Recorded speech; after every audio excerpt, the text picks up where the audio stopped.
Good evening, my friends. Are you here for another spooky story? Then come on in. Have a drink, a bite to eat, and settle in by the fire. For tonight, I have quite the tale to tell. Are you ready? Good. Then let us begin. Here, in America's breadbasket, winter has finally left us, and the warmth of summer is creeping ever closer. Soon, schools will be letting out for the year. And you know what that means. That's right, it's almost time for summer camps. Those fortunate enough to attend a summer camp as a child usually recall with fondness how nice it was to get away from the watchful gaze of one's parents, to be turned loose for a week or more to hike, sit around campfires, make new friends, and play in the mud to their heart's content. Yes, summer camps have always been a place to make memories to hold dear for years to come. But not every memory made at summer camp is so wonderful. Some are far more chilling than any spooky story told around the camp's bonfires. Tonight, my friends, I bring you a tale of sleep paralysis and warnings, of a young girl who was far too naive at the time to understand what they meant, and from the perspective of her adult self who knows all too clearly how far south things could have gone if she had acted any other way. So gather round and listen well to my tale of warning voice. They say 13 is an unlucky number here in the West. I'm not quite sure about that, as my 13th year turned out to be one that may have been quite fortunate in some ways. Though, considering what happened, I wish I had the wisdom of my older self back then, and perhaps I could have handled the situation better. Quite honestly, it could have gone quite differently in a number of ways, and to this day, I'm not sure why things turned out the way they did. All I can say is that, by this point, several instances had happened where my instincts told me to do one thing, and I, being a foolish child, went against them as an experiment. Each time I had, something bad happened, though fortunately, it was all on a minor scale. Which is why, in this case, I hope you will all understand why I chose to go with my gut, even if it meant scaring and losing potential friends. I was in a particular organization for most of my youth. After a certain age, children involved were allowed to attend certain week-long events, seminars, and whatnot. The biggest and most exciting of these I first experienced was getting to go to summer camp. It was the 1 week out of the entire summer that I was allowed to be completely free from not only working in the tobacco fields, but also away from my mother's strict rule. I wasn't much of a troublemaking kid, apart from a few scuffles and being a big smarty pants. So my freedom didn't involve flirting with boys or sneaking off to smoke or stuff like that. It was finally having the opportunity to meet other kids that played the same games I did and watched anime, which was quite the rarity in the backwoods where I came from. To be able to read freely and talk openly without worrying about watching what I said. So I was very thrilled to find, on my first day there, another girl from a few counties over that was so much like myself. We liked the same shows, read the same books, and didn't find the usual creepy things like snakes and bugs and etc. squeamish at all. We even had our birthdays within a few days of one another. This girl, whom we'll call Mina, because we both watched anime and she was definitely the tallest of the girls I knew at the time, seemed pretty good at finding other geeks. By the next morning, she had corralled us an entire group. First, we had 2 small blonde girls, a half-Korean tomboy we'll call Celia, and a slightly girlier blonde girl named Shay. Then there was the only boy of the group, a rambunctious youth named Mickey, who had a very obvious crush on Celia, to the point that, when we pointed it out, he had a very anime-esque falling over, because he had the misfortune to have been leaning too far to one side and wound up tipping over on the stone wall he was sitting on. Finally, tagging along with us was Haley, a slim girl nearly as tall as Mina, who wasn't the slightest geeky at all. We spent most of the day together. At one point, we wound up chatting and goofing off so much that we didn't even realize that everyone had returned to their cabins for the rest period before afternoon activities. It was hilarious at the time, because we hadn't heard the usual noise of the other campers stop, and it was only when I noticed that Haley had left us that I realized the grounds were completely silent and devoid of other children. The remaining 5 of us had to book it to our cabins and sneak in before we got in trouble. We certainly had a good laugh about it later, because we had managed to escape notice despite being super loud down by the bonfire area, and snuck back without a single camp counselor spotting us. Honestly, as much as I enjoyed my freedom, I think knowing how easily we were able to slip through the cracks like that made what happened that Thursday so scary. Wednesday night, we all filed into our cabins and lay down to rest. I was, for once, not right next to the door. Some campers from my area had decided not to come, so there were more bunks open up than usual. Upon finding out that night, after Mina and I became friends, I immediately climbed up and claimed the top bunk next to hers. We wound up doing a bit more rearranging once Mina got our group together, much to Haley's dismay. To this day, I'm not quite sure why Haley even hung out with us. She was more of your typical track and basketball sort of sporty girl, but she didn't want to do much of anything other than lay by the pool or look at her smuggled-in cell phone. At first, I thought she was just Shay's friend, but I think it was more like they just happened to be the only 2 from the same school, or Haley and Shay's parents knew one another or something. We tried to include her, but we all eventually gave up, and just let her hang around until we got split up into area-specific teams for certain activities. Bunking next to Haley was frustrating. She complained and tried to shut us up when Mina and I were quietly chatting after the lights went off, and since I didn't want her tattling to potentially get back to my mother, I begrudgingly rolled over and smushed my face into the pillow, glaring at the back of Haley's head. At least I had one thing going for me this time. I didn't have a street lamp outside beaming into the window at me.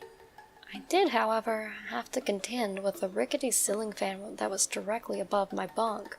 It clicked and clattered as it whirled around. I remember wondering if, by some strange happenstance, a small rock had gotten into the base of the blasted fan, and it was clinking around every time the fan made another revolution. Looking back, it was very likely a loosened screw or bolt I was hearing, but I digress. For a long time, I lay there, too excited to sleep. After all, I had new friends that got me. That was so different from what I was used to. The few people I was allowed to hang out with at school rarely shared many of my interests, and were mostly people who I was related to or whose families my mother approved of. In fact, at the time, I only had a couple of female friends who liked some of the stuff I did, and they didn't care for the roughhousing with me like some of the guys I knew did. It was refreshing to meet kids who were a blend of that for once. The best part? We were going to be able to send letters to each other. I knew that if I told my granny, she'd let me have the letters come to her house so my mother wouldn't go through them. To seal the deal, after us geeks exchanged addresses earlier that day, we made these wooden medallions during one activity and wrote our names on them. That way, we could all have something to take back with us as a memento. I laid there, thinking about how bright and exciting the school year was going to be with my new pen pals, when I noticed something off. At some point, what sounded like a rock in the ceiling fan had started to change. It droned off, leaving behind a very distant noise that I couldn't make out. I was wide awake when this was happening, with my eyes still clearly open and staring at where my pillow met the rail of the bed. I soon noticed that the voice was getting louder and louder. For a moment, I was wondering who was talking and was waiting for Haley to shoot up and start hissing at them the way she did to Mina and me. I still couldn't make out what was being said, but I soon noticed that it wasn't whispering. No, it was very clearly a voice that was getting louder and louder, and the tone was sounding more and more like muted screaming. I'm not sure when I realized it, but eventually my mind finally registered what I was hearing. A girl, very clearly screaming, "Don't do it!" In my 13 years, I had heard a lot of yelling and screaming before. Angry Mother, the old action and drama movies my parents used to watch, playing Mortal Kombat 3 on the SNES, but it would be several years before I ever heard the likes of this sort of terrified, blood-curdling shrieking. And never, thank God, have I ever had to witness that sound in a child's voice. Before I realized it, the mysterious voice was right against my ear, shrieking to the point it sounded like the person was sobbing, like she was utterly horrified and in the worst despair of her life. At that point, I tried to sit up, but when I went to move, I couldn't. Oh no, I thought, sleep paralysis. Or at least, that was the first thought that ran through my head. It is unfortunately something that seems to run through the women in my granny's side of the family. She had told me a few stories before, and I had a few experiences of my own before this point. So since I had been laying in bed, I figured that maybe that's what it was. Then my vision started to fuzz out. I started to panic. In that moment, as things started to go in between the image I was actually seeing and something that was trying to impose itself in front of my eyes, I freaked out. Up till that point, I really hadn't had a lot of sleeping visions before, and most of the rare ones I had while awake were more of just getting a flash of an image of something happening before it would. Most of this has been innocuous throughout my life, such as a certain visitor about to show up or call me, seeing a certain episode of a TV show shortly after, etc. But this one, it was like my mind was fighting back showing me, but was on the verge of it. And while I had no idea what I was about to see, I just knew with every fiber of my being that whatever it was, I absolutely did not want to bear witness to it. I prayed, I pleaded, I fought with everything in me to try to move my body again. No, I don't want to see whatever it is, my mind screamed. At the same time, the voice was so loud by then, I felt like my ears were going to explode. Why was no one getting up? I thought. Why was no one reacting? I have to do something. I have to... And then suddenly, I was sitting up, and everything had stopped. Even the rock noise in the ceiling fan had stopped. All I could hear was the whir of the fan blades cutting through the air, and the occasional flush of a toilet and the opening of the communal bathroom door connecting our cabin to one of the others. Maybe it was my being so shocked about what was going on that I couldn't think logically, but I immediately half-lunged over the bed railing and whispered to Haley, asking her if she heard that. Haley, of course, asked me what I was talking about, and I repeated my question. She just muttered something about my needing to stop messing with her, how I could only be quiet for about 15 minutes, and rolled back over. Next, I turned to Mina and asked her the same thing. Mina had no clue what I was talking about either, saying that the only thing she had heard was one of the girls from the loft heading to the bathroom. Despite all of this, I tried to even ask the girls on the bottom bunks what I had heard. Shay was out cold, Celia hadn't heard anything, and the girl who was under Mina's bunk had been about to doze off until I started whispering. Oops. Completely and utterly confused, I could only guess that maybe I hadn't been as awake as I thought, that maybe it really was sleep paralysis and the start of the strangest nightmare I had ever had. I took one more long look around the room, and with the logic that had someone really been screaming like that nearby, the lights would have been thrown on and every cabin would have been in an uproar, I lay back down to try to get some rest. Still, the rest of the times that I had sleep paralysis, I had always dozed off a bit right before I would awaken to that state. And yet, I don't ever remember my eyes closing for more than a few blinks. It was a long, long time before I would get to sleep that night. The next morning, the incident had been completely forgotten. Our geeky group went back to running around, playing in the pool, hiking around the lake and through the woods, and doing various activities. We had an absolute blast, for the most part. Even Mopey Haley seemed to come out of her shell once we got her out on the lake. Everything seemed to be going great, until that evening rolled around. As we were standing in line for supper, I was talking to Mina, when Mina suddenly stopped and looked behind her. A couple of boys were laughing. Shay looked defeated. Celia looked ready to punch somebody, and Mickey seemed to be conflicted between holding Celia back and turning her loose. Mina spat a few harsh words at the boys, and their laughter died off. When I asked Celia what was going on, she said those two had started picking on them about their Yu-Gi-Oh shirts. Figuring I would size them up in case Celia and Mina wanted some help putting the bullies in their place, I realized that there was a third boy in the group. One of the laughing jerks had playfully socked him in the shoulder, and said something along the lines of, "Right, man?" This boy hadn't said a word the whole time. Instead, he was just staring at Shay, but not normal staring. His eyes were literally going down to her shoes and back up. It was creeping me out, though to my silly, young mind at the time, I thought he was just sizing her up because he wanted to fight. Too many martial arts, and not enough common sense with dense little me, I'm afraid.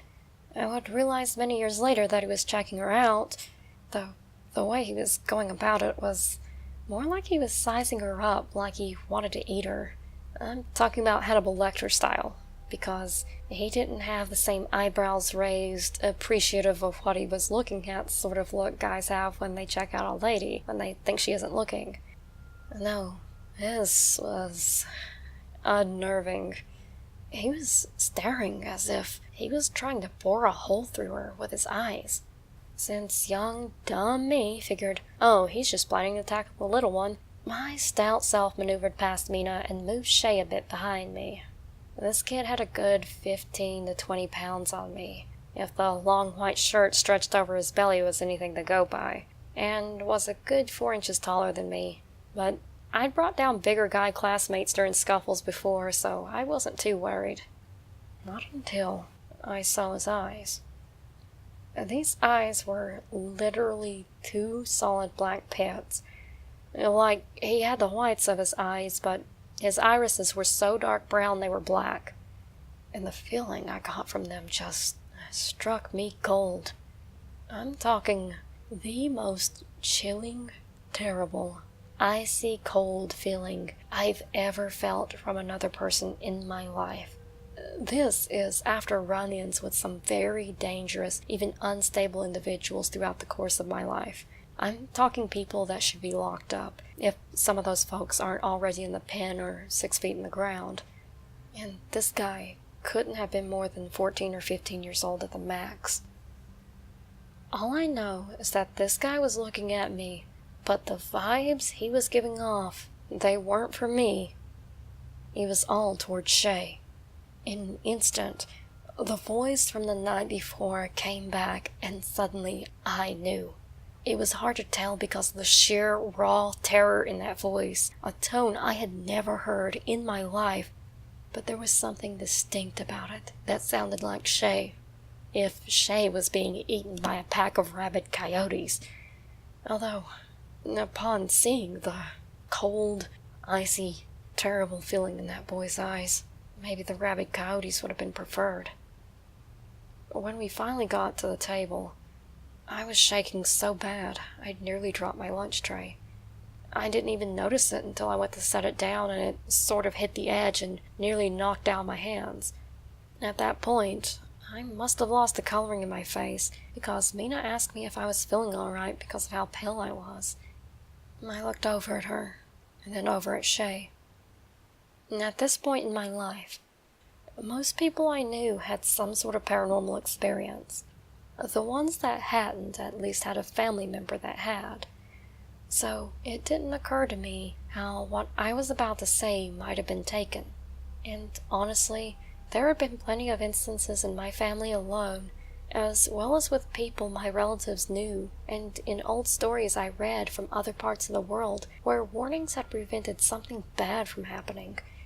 They often were frustrating, but be it a vision or a bad feeling, they were almost never disregarded. It was just an unspoken rule that you never lied about those sort of things. Even young, I always got the feeling that if I lied or otherwise abused that sort of thing, I would eventually lose whatever sixth sense I had, or whoever was watching out for me and giving me those messages. I never thought about how badly it would have scared that handful of 13 and 14-year-olds sitting at the lunch table with me. I started out by asking them the usual courtesy. Did they know about ethereal warnings? Mina and Celia had both experienced strange things, while Mickey and Shay had an uncle and a parrot who had respectively. Ailey never said, but asked why I asked that, to which I told her the whole story. I really felt that then, if I didn't, I would deeply, deeply regret it for the rest of my life. When I was done, I suggested we stick together like we'd already been doing. Keep an eye on Shay and keep an eye out for the creepy boy. Not a big deal, right? Apparently, it was. Though this unnerved the rest of the group, most of them took it the way I thought they would. Celia had seen the way the creepy boy was looking at Shay, and agreed he was giving off some creepy vibes. Mina and Mickey were all for the plan. After all, it was basically just involved us being a bit more alert in what we were already doing. And I think Mickey would agree to anything to spend more time around Celia anyway. Shay was creeped out, but agreed. However, Haley was having none of it. She accused me of just trying to scare Shay, shared a few choice words about the rest of our group, and tried to get Shay to leave. Shay was torn between going with her or not, and when it looked like she might give in, I stood up and told Haley that there was something wrong with that guy, and if she didn't believe me, then all she needed to do was turn around. She refused. The rest of the table didn't, though. They looked. They all saw the boy in the white shirt staring a hole through Shay. He didn't even seem to care the rest of us were looking. When Shay made eye contact with him, he reared back in his seat and began talking with the boy next to him for a bit, but his eyes were soon focused right back on Shay. Shay decided she wasn't leaving our group after all. Haley got mad and left. For a while. Eventually, she rejoined us an hour later, and spent half of the evening trying to convince Shay to come with her away from us. I refused, to the point where I was ready to step in between them and tell her off, all because of some warning I had. Eventually, it got to the point where I noticed the creepy boy had disappeared, so Mina and I decided to look for him. Since Celia seemed to be less of a threat to Haley, she stayed behind to keep an eye on Shay. Mickey, being the only boy of the bunch, volunteered to go glance through the boys' bathroom nearby and to search through the guys' cabins. We searched for about 30 minutes and found the boy's friends, but not him. I can't remember which of us asked, but the other two boys claimed they didn't know the other kid well, that he was from their school and they had just grouped together because of that. Really, a very common reason why a lot of kids hung out together initially at that camp. In the end, we returned to the awning out from the concession stand and told Shay what we learned. Of course, this made her even more concerned, and ticked Haley off even more. Honestly, I'm quite surprised to this day why Haley didn't just up and tell a counselor that we were scaring Shay. But since she didn't leave Shay alone, maybe she actually believed me and was too scared to show it. Or maybe she just never thought of it. It's one of those questions that may never be answered in this life. Eventually, the whole camp was hustled back into the cafeteria for more group activities. I thought, good, this is our chance to find out where the creepy kid went. So after about 15 minutes of everybody crowding in and finding seats, I started looking. Since we were positioned at a table against the far end of the room, not too far from the bathrooms, we could easily scan the room and notice if anyone tried to duck into the bathrooms. After everyone got settled, I found the two bullies. But the creepy boy in the white shirt was nowhere to be found. At some point, Mina, Mickey, and I did sweeps of the room, seeing if maybe we just hadn't seen him. But no matter where we looked, he wasn't in there. It didn't make any sense. The entire camp was supposed to be in there. The counselors were even going through to make sure everyone was there. We returned to the table, puzzled, but that's when Mickey pointed out that the counselors never noticed when our group hadn't returned to the cabins. If they hadn't noticed us being gone, there was a great possibility they wouldn't notice one boy disappearing for a while. This went over about as well as you could imagine with Haley. In the end, she never left the table without Shay. She just went from glaring at each of us individually to ignoring all of us except Shay. Meanwhile, the entire cafeteria wound up playing bingo well into the evening, which was also pretty strange, considering we were supposed to have sort of vespers or whatever down by the big bonfire circle that night, as we always did before bed, as well as some other activity I can't remember. Instead, bingo dragged on into several matches past what our schedules said, to the point that the counselor stopped caring what we were doing, so long as we stayed in the building and played nice with one another. Eventually, someone found some coloring pages and colored pencils and passed a few of those around the tables. In the end, most kids just migrated to the other tables and talked for a while. Meanwhile, throughout this whole time, that feeling of, if you let Shay out of your sight, something very bad is going to happen, was getting stronger and stronger. I'm talking to the point where I felt almost irrational, that I would have actually fought and risked getting in trouble if Haley tried to lead her off away from us somewhere. Eventually, the counselors deemed that bingo had droned on long enough and sent us all to bed. We left the cafeteria in almost diamond formation around Shay, with Haley having given up on us and deciding to stomp her way back to the rooms about 3 feet ahead of us. The whole time, we kept looking around for that creepy boy, but we never saw him. Haley, despite thinking we were overreacting, seemed to have a change of heart once we got in the cabin. Either that, or she gave up on Shay not listening to us and just wanted me out of her sight. Her staff went to the bottom bunk, and Shay's went to the top bunk. It didn't take much convincing to switch bunks with Shay, so Shay wound up in the top bunk between Mina and me, well away from the front door, with Haley and Celia nearby just in case. Yeah, perhaps a little bit overboard, but we were unarmed girls at a camp where some creepy kid who kept staring down one of our slightest built companions had seemingly disappeared, with one of our group being a military brat and another growing up kinda rough. We felt it was better safe than sorry. The next day, I awoke to find that the bad feeling had left me finally, and there was a strong sense of relief, like I had just won some major battle. I told the others, but unfortunately, Shay was still unnerved because we never found that creepy kid, and Haley by this point just seemed to hate us. We all regrouped with Mickey at breakfast and asked him if he ever found the creepy guy in the boys' cabins. Unfortunately, whatever area Mickey was from was different from the bullies, and only 3 bedding areas and 1 bathroom was connected in each cabin.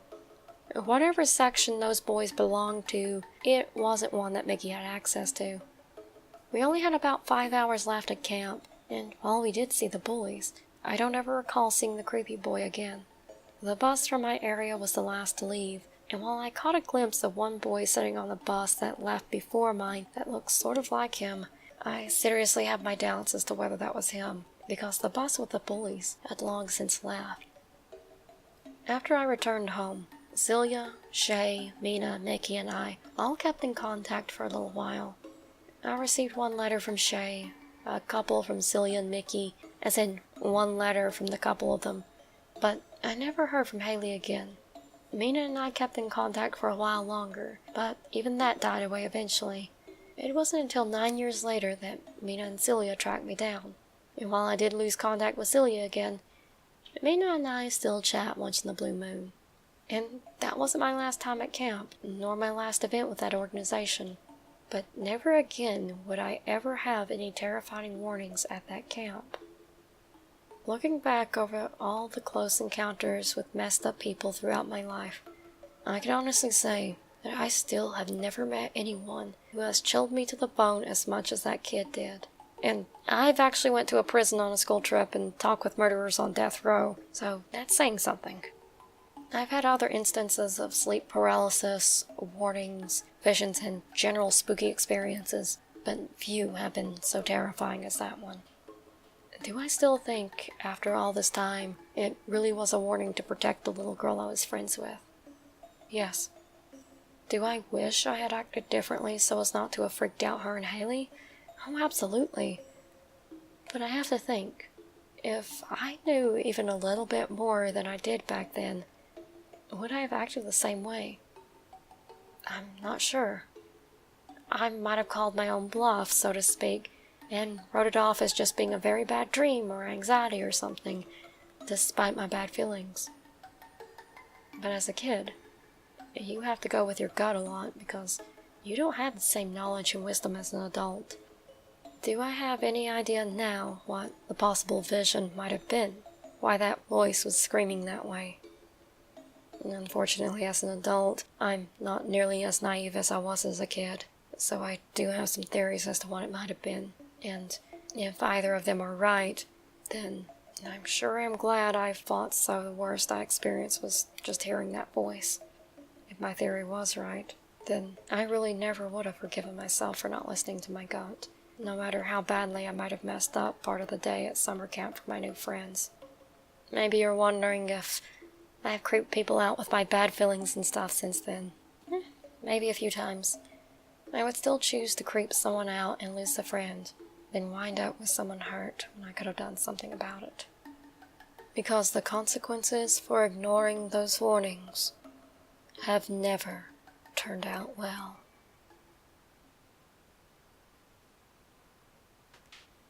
That is the end of the story, my friends. If you enjoyed this video, please like it and share it with all your friends. Don't forget to subscribe and hit the notification bell. That way you can catch your latest spooky fix the moment it comes out. And if you want to ensure that I can continue to provide consistent, quality content more often, then consider pledging $1 over my Patreon at patreon.com/phantasmalpoppy. My channel is too small to yet be monetized, and every little bit helps your humble narrator. Good night, and see you all real soon.